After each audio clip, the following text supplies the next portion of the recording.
Kanalıma hoş geldiniz. Bugün sizlere menekşelerin çiçek açabilmesi için 4 önemli püf noktadan bahsedeceğim. Eğer menekşeleriniz uzun süredir çiçek açmıyorsa bu anlatacağım püf noktalara mutlaka dikkat etmenizi tavsiye ederim. İlk olarak menekşelerin çiçekleri solduktan sonra ne yapmamız gerekiyor?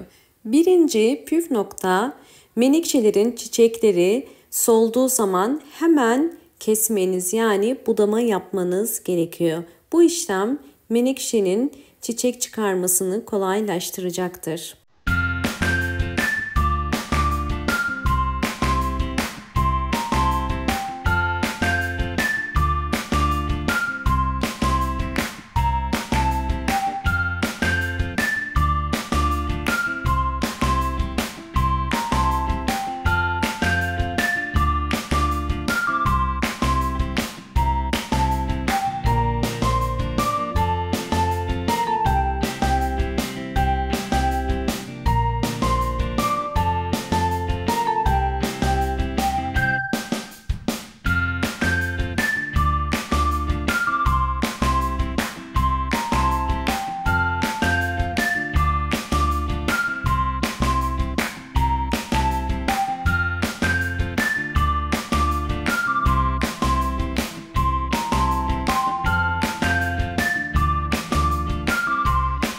Orkidenin çiçeklerini budadım. Şimdi ikinci püf nokta, solan ve yaşlı yaprakları kesmek.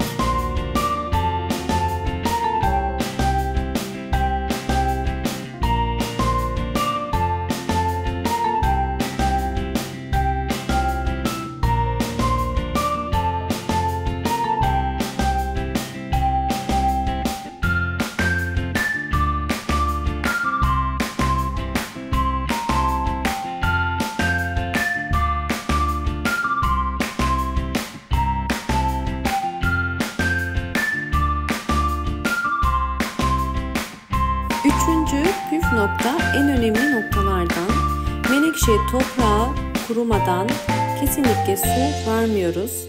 Bu şekilde eliniz ile toprağa dokunduğunuzda eğer toprak kuru ise su vermeniz gerekiyor. Su verirken kenar kısımlardan vermelisiniz ve kesinlikle gövdeye su girmemesi gerekiyor. Evet, bu budadığım ve bakımını yaptığım menekşem. Dördüncü önemli püf nokta, ayda bir kere mutlaka menekşelere doğal sıvı bitki besinleri dönüşümlü olarak vermek. Bugün pirinç kullanacağım. 1 yemek kaşığı kadar pirinç kullanıyorum. Bakın bu şekilde ve üzerine alabildiği kadar su koyacağım. Sizler pilav için hazırladığınız tuzsuz pirinç suyunu da kullanabilirsiniz. Biraz karıştırıp 30 dakika bunu bekleteceğim. İkinci yönteme geçelim. İkinci yöntem için aloe vera jeli kullanacağım. Aloe vera bitkisi, evdeki bütün çiçeklerinize gübre yaparken aloe vera suyu verebilirsiniz. Bakın içerisinde böyle bir sarı su var. Sarı su aktıktan sonra küçük dilimlere ayırıyorum.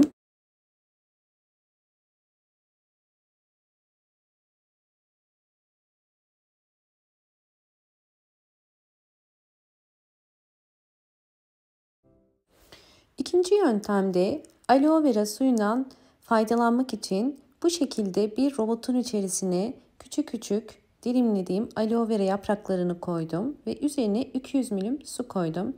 Şimdi blenderdan geçiriyorum. Videomu eğer buraya kadar izlediyseniz ve beğendiyseniz hemen beğen tuşuna basıp kanalıma da abone değilseniz eğer bana destek olmak için abone olup zil sesini de bildirimleri erken almak için açık konuma getirebilirsiniz. Evet, robottan geçirdim. Püre haline getirdim. Burada dikkat etmeniz gereken süzmeniz. Çünkü aloe vera yapraklarının kökleri yapışmaması gerekiyor. Sadece suyunu kullanacağım.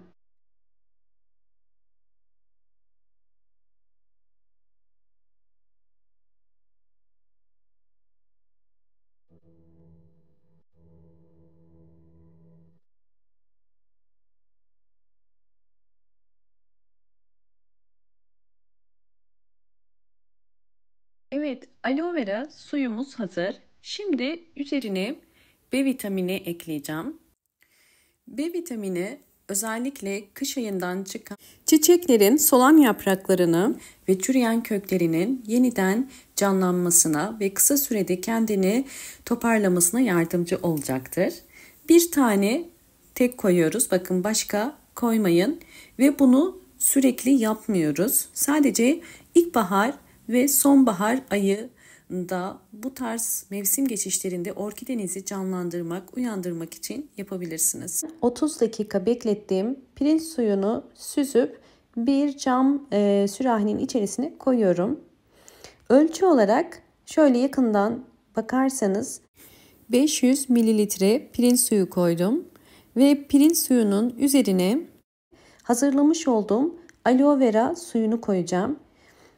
Aloe vera suyu da yaklaşık olarak 300 milim kadar. Yani 500 milim pirinç suyunun içerisine 300 milim aloe vera suyu koydum. Bu karışımı menekşelere vereceğiz. Menekşelerin çiçek çıkarabilmesi için tabii ki sıvı bitki besini de kullanıyorum. Özellikle ikinci saksı kullanıyorum ve su verirken ya da gübre verirken ikinci saksıya direkt su koyup menekşeyi içerisine oturtabilirsiniz.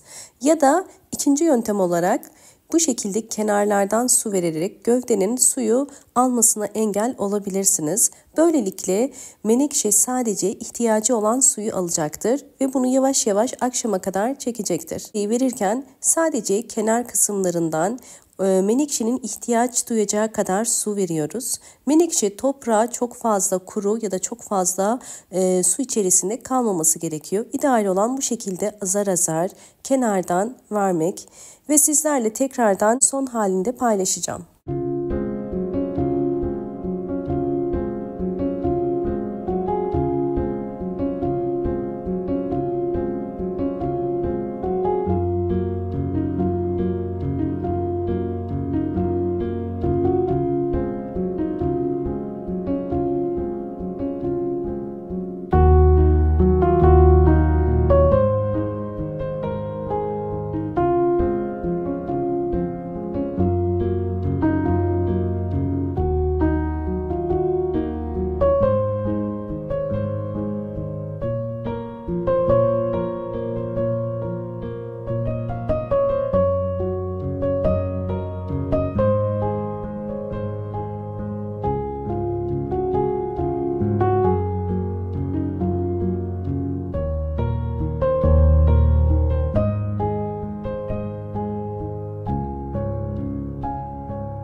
Menekşelerimin gelişimlerini sizlerle paylaştım.